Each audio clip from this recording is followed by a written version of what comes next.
So it's Thursday, it's almost the weekend, which is also a bank holiday. I'm going to do a quick sort of workshop tour. There's some parts arrived from Japan as well, which is good. But I'm here with Dean, which we are just getting close to being finished with at Wrx's cars, which had a lot of work. We'll show you around it, but it'll have its own video as well. There's been a lot of time, effort in this car, getting it ready for time attack season. So yeah, I've got anything to add on that, Dean? No, Just getting getting there. there slowly, aren't we? But it's going to be quite a capable car now, isn't it? So It's going to be a hell of a machine. yeah, sure. So it's the last few pieces of the puzzle for Ant's 32 GTR, which is arriving soon with us. Some Nismo mats, which is a 5-piece. And there you go there. It's also got the certification, which is what you want. So they're ready to go on the car. So Chris, your McLaren is almost done. As you can see there, our Chris, who's also a dab hand at the spanners as well, is finished on the car. So let's go and see what's up with this one here. See, you're a dab hand with the spanners, Edge. Sometimes, mate, it has been known. It has been known. Yeah, this just shows how busy we are. Yeah. Obviously, yeah. Chris wants his car back on Tuesday.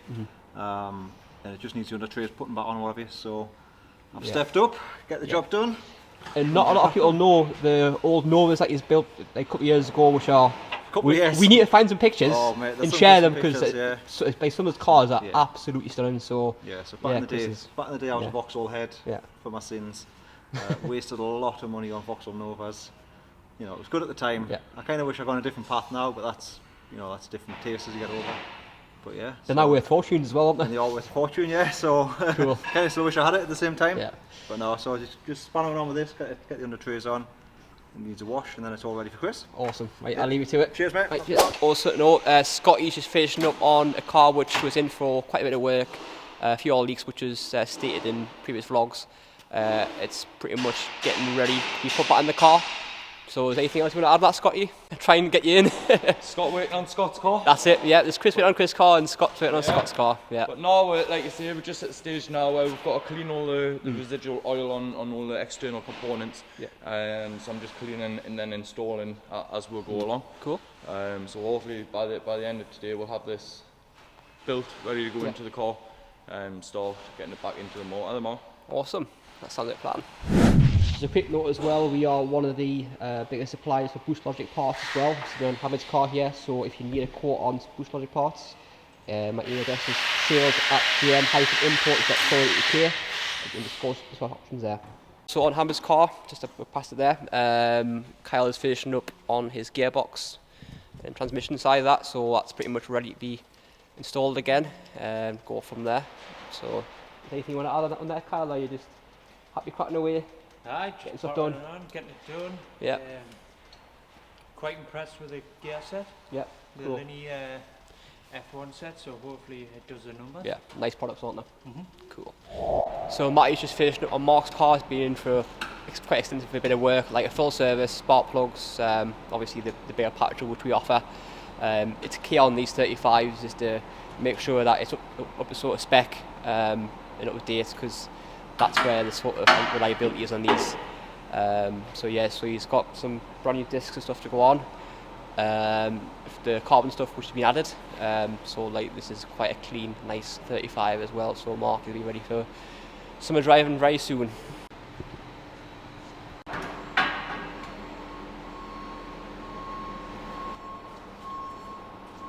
So this is the very first car on our new alignment machine. It's Parv's here, which has now been set up to road trim with Jimmy in the corner there. It's straight off to an MOT, but the new system now is quite impressive.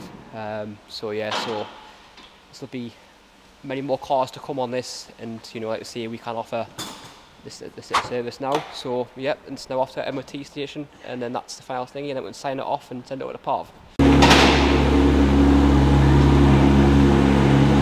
So we're just here at Ross's car.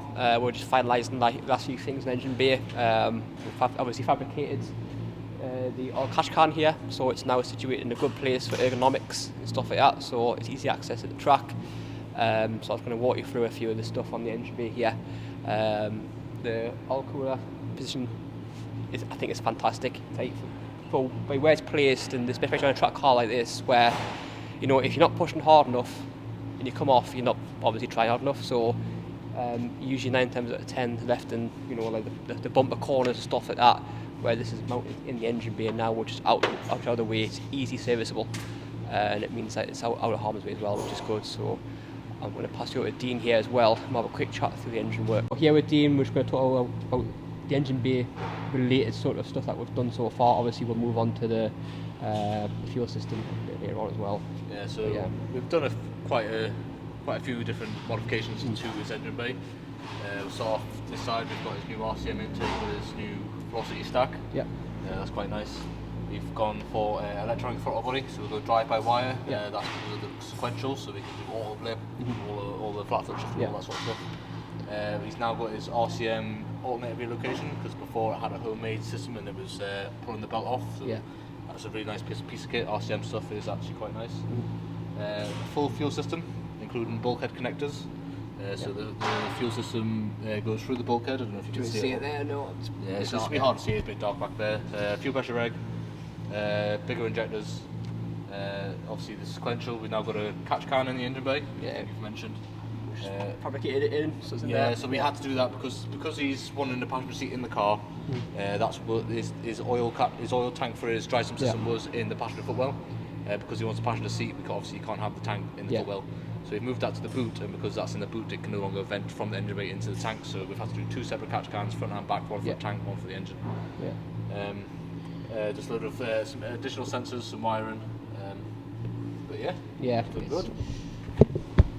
Another thing as well, obviously we are going down the route of building this in stages, so getting Ross in the car, getting his seat time and all that first. With the car, the spec, you know, obviously these are, you know, faster than a lot of the touring car sort of times on, you know, in his class. So you need to get comfortable in the car and develop as a driver and with the car. So that'll be coming back for a flat floor and some other modifications as well. But we'll have a quick look to the rear and break that down as well for you. We're at the back here with Dean, and this is the rest of the fuel system with Earl as well. Yeah. So this is the back of the car where we've obviously done quite a bit of work. I'll try and get a torch on here so you can see a bit more. It is still a work in process, so obviously like this stuff hasn't been completely sort of isolated yet. But so obviously we've removed the boot floor and we've put in this carbon panel. This is for his rear diffuser, which we are doing at a later stage. Which will tie into his flat floor for better aerodynamics. Obviously we've got an external fuel system. So we have a 450 pump as a pull pump from the tank. Which goes through a inline filter and into a swirl pot. Then we have 2 AEM pumps through the pumps to a flex fuel, so we can run ethanol, which is a big thing because I think he was running race fuel before or something like that. So he has a lot more fuel capabilities now. Choose which ones are better for him. Obviously all wired in for a separate wiring system for the fuel pumps in the back, all relayed, stuff like that.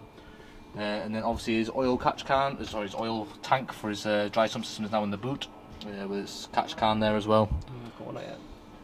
So it's all come together. So we're now in the cockpit. Pretty cool wheel, which we'll discuss then. Obviously the MME paddles, but let's have a chat about the sequential system which is in here, the X-Force. So he's got an X-shift sequential box with a shifter. He also has an MMP paddle shifter, which is down behind the back of the seat there. Looks fantastic, doesn't it? You look at the compressor. So we've got the compressor and the reservoir, all automatically controlled via the Cyvex. There's MME paddles on his new OMP wheel. Gear indicator. And then we've got a few other things in here. So we've got a full fire suppression system, which goes to 2 nozzles in the cockpit. We also have the 3 in the engine bay. So in case of a fire, we have a suppression system. Obviously the S7 Plus Cyvex ECU with a GPS for his launch strategy and stuff like that. So we've also had to include an expander because he's got 4 cal switches, you can see 3 there, 1 there. So he has a lot of adjustability in the sort of mapping and how he wants the car to run on the day. It depends on what sort of discipline he's running. We've gone for a LiPo battery down here. This is the base for the passenger seat, which the passenger seat isn't here. I think he's got a new driver's seat, but once he's got both seats, he will have 2 seats in the car.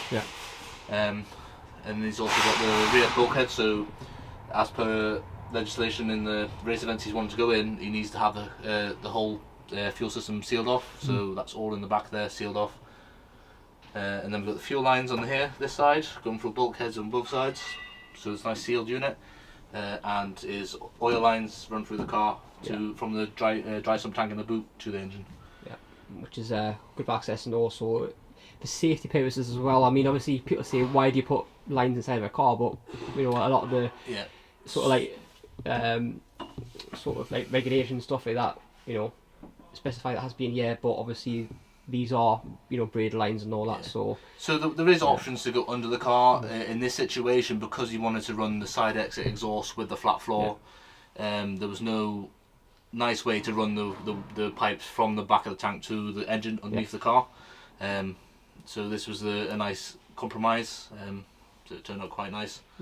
But yeah, it's pretty cool. And I mean, we were over the moon of how feedback on these sort of paddles here. Obviously they are like magnet operated, aren't they? Oh, they've got a really nice feel to them. Yeah. So obviously it's a good item, which is going to be quite good use as well. See, all the parts that I've put into this vehicle are a very nice quality equipment. Obviously on sort of race events, especially competition events, you need that kind of quality. So you know you have the confidence in the car, confidence in the parts, and you know that it's going to work.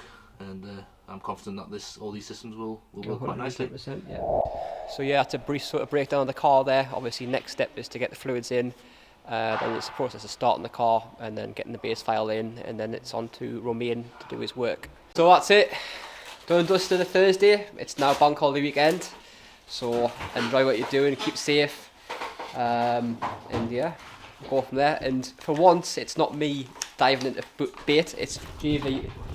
Look at there, look at the kebab. Let's go. Cheesy chips, tradition northeast. We've got Chris there. Yes, mate. And then Jimmy in the corner, just tucked away. So that is all for today, guys. I hope you like the videos we're doing. Don't forget to subscribe, like the channel, share, comment, good, bad. Okay.